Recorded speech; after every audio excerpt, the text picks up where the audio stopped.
Olá. Tudo bem? A terapia medicamentosa para paciente em estado crítico é diversificada e complexa. Rotineiramente são utilizados medicamentos que alteram as funções vitais, acarretando instabilidade hemodinâmica. Por isso, os controles da velocidade de infusão dos fluidos e drogas devem ser rigorosos, ainda que alterados inúmeras vezes, dependendo da resposta clínica do paciente. Para garantir a eficácia dessas normas pré-estabelecidas é indispensável o uso de bomba de infusão. Igualmente, medicamentos utilizados em bolos ou flash, isto é, medicamentos administrados diretamente no dispositivo de acesso venoso necessitam de soro fisiológico a 0,9% em seguida para que a medicação alcance mais rapidamente a corrente sanguínea. Contudo, há protocolos variados que dependerão da instituição hospitalar. O conhecimento e o domínio sobre os principais medicamentos utilizados nas situações de urgência e emergência são fundamentais para o técnico de enfermagem que presta cuidados aos pacientes em estado crítico. Vamos conhecer um pouco sobre cada uma delas. A adenosina é um antiarrítmico, indicado para taquiarritmia supraventricular. Ele age na excitabilidade e na condutividade de estímulo elétrico, tendo como efeitos colaterais a dor torácica, range facial e cefaleia. A amiodarona, mais popularmente conhecida como Ancoron, é um antiarrítmico, indicado para arritmias supraventriculares e ventriculares. A medicação age na excitabilidade e na condutividade do estímulo elétrico, e tendo como efeitos colaterais a bradicardia e a pigmentação violácea. Alteplase é um trombolítico, indicado para a tromboembolia pulmonar e o infarto agudo do miocárdio. Ele faz a dissolução do trombo em casos de obstrução de vasos sanguíneos, tendo como efeitos colaterais as arritmias, sangramento e hipotensão. A atropina é um agente que atua no sistema parasimpático, indicado para a bradicardia. Ela age aumentando a condução do estímulo elétrico e consequentemente a frequência cardíaca, tendo seus efeitos colaterais como calor, rubor, taquicardia e palpitações. O bicarbonato de sódio é uma solução alcalina, indicado para a correção da acidose metabólica. Ele neutraliza o meio ácido, e em excesso pode causar alcalose. O clopidogrel é um antiagregante plaquetário, indicado na redução de eventos ateroesclerose. Ele inibe a formação da agregação das plaquetas, podendo ter como efeito colateral o sangramento. A dexametasona é um corticoide. Ele diminui o processo inflamatório através da retirada no líquido intracelular, podendo ocasionar a retenção de sódio, hipertensão e o aumento de peso. O diazepam é um benzodiazepínico. É indicado para sedação, crise convulsiva, miorrelaxante e ansiolítico. Ele age no sistema nervoso central, podendo causar dependência química, atáxia, diplopia, tontura, amnésia e ginecomastia em uso prolongado. O diltiazem é um antihipertensivo, indicado para hipertensão. Ele atua nos canais de cálcio, podendo ocasionar hipotensão e arritmias. A dobutamina é cardiotônico não digitálico, atua na correção do desequilíbrio hemodinâmico. Ela estimula os receptores beta-adrenérgico do músculo cardíaco aumentando a força de contração, podendo causar aumento da frequência cardíaca. A dopamina é uma droga vasoativa inotrópica e cronotrópica, indicado na correção do desequilíbrio hemodinâmico. Ele aumenta o fluxo cardíaco e a pressão arterial, podendo causar uma taquiarritmia. A epinefrina, ou popularmente conhecido como adrenalina, é um hormônio simpático mimético e neurotransmissor responsável por preparar o organismo para a realização de grandes feitos. Bastante indicado na reanimação cardiopulmonar, reações anafiláticas e asma, e atua na vasoconstrição periférica, podendo causar diminuição do débito urinário, visanturve e fotofobia. A streptokinase é um trombolítico, indicado na tromboembolia pulmonar e no infarto agudo do miocárdio. Atua na dissolução dos trombos em casos de obstrução de vasos sanguíneos, podendo causar arritmias, sangramento e hipotensão. A fenitoína é um fármaco do grupo dos antiepilépticos, que é usado no tratamento e prevenção de convulsões, como na epilepsia ou após neurocirurgia.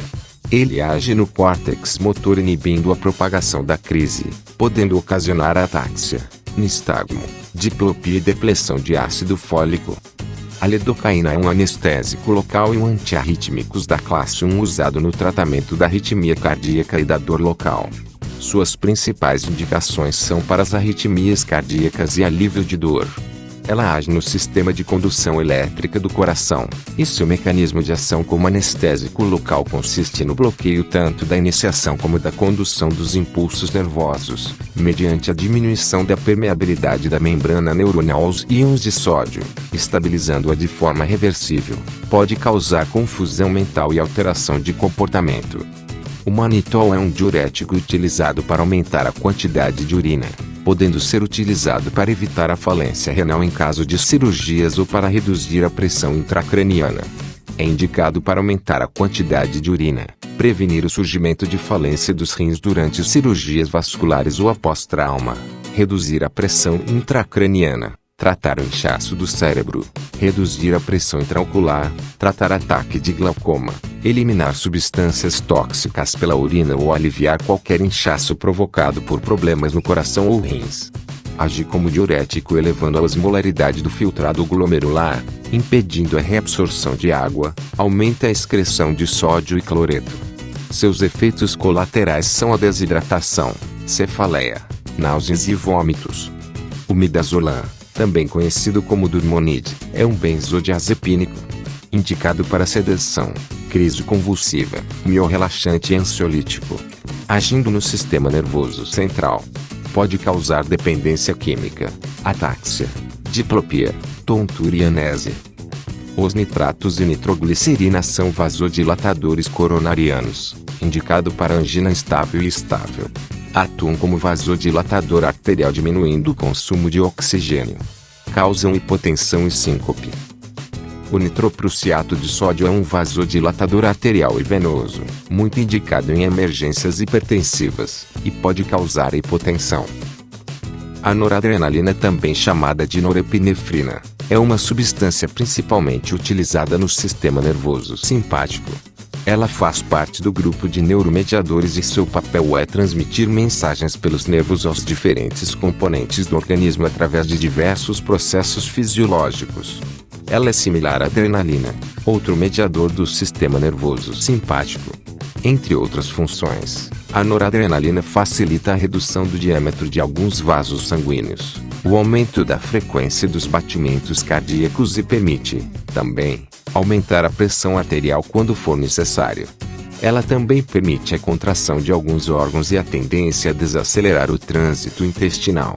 Tendo sua indicação o choque séptico, situações de baixa resistência periférica. Ela age melhorando a resistência vascular periférica, podendo diminuir o débito cardíaco. Pode causar acenose de extremidades, hipoperfusão renal, mesentérica e hepática. O sulfato de magnésio é um eletrólito, indicado para a reposição dos níveis de magnésio, no tratamento de hipomagnesemia, edema cerebral, eclâmpsia, controle de convulsão em uremia aguda, tetânia uterina, controle das arritmias cardíacas, intoxicação e envenenamento por bário, em adultos e crianças.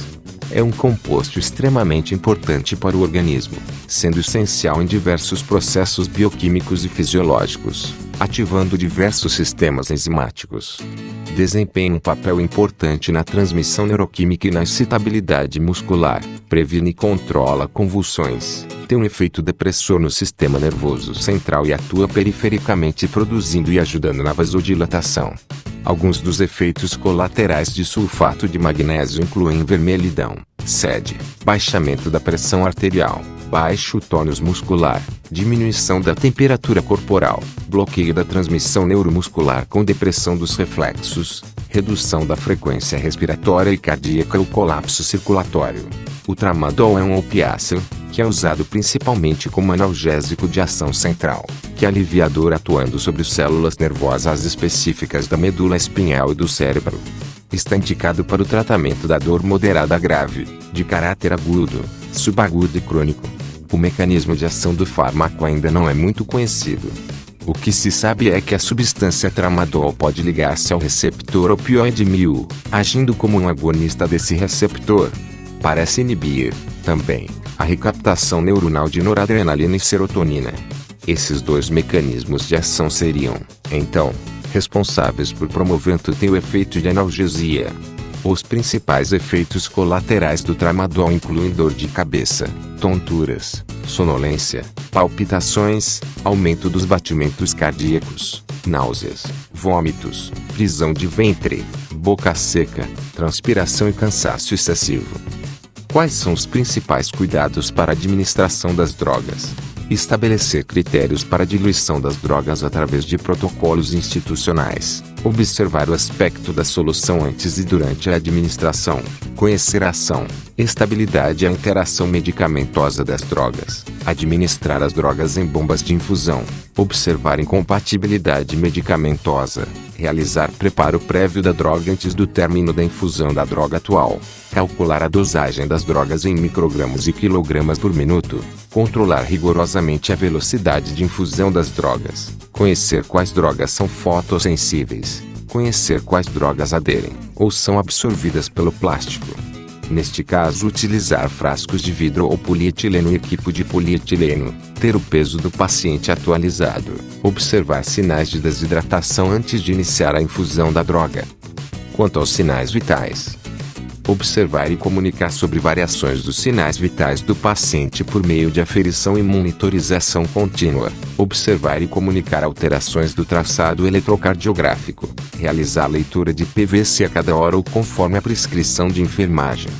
Quanto ao débito urinário, controlar volume urinário e observar aspecto a cada hora ou conforme prescrição de enfermagem. Controlar variações da função renal através da diminuição ou aumento do débito urinário. Acompanhamento dos valores de ureia, creatinina e clearance de creatinina. Realizar rigoroso controle hídrico. Realizar balanço hídrico. Quanto à perfusão de extremidades, acompanhar variações de pulso e perfusão periférica. Manter extremidades protegidas das perdas de calor. Observar para não garrotear membros. Realizar rodízio de manguito de pressão arterial. Avaliar preenchimento capilar. Quanto ao dispositivo venoso, administrar a droga de preferência por catéter venoso central, se possível em via exclusiva ou menos manipulada. Lavar a via do catéter com o menor volume possível. Restringir o número de extensões e dispositivos na via da droga. Manter dispositivo venoso pérvio. Dar preferência para punções de veias calibrosas como veia cefálica ou basílica. Se acesso venoso periférico. Não administrar outras medicações em bolos pela via utilizada para infusão da droga. Observar presença de infiltração e sinais de hiperemia local.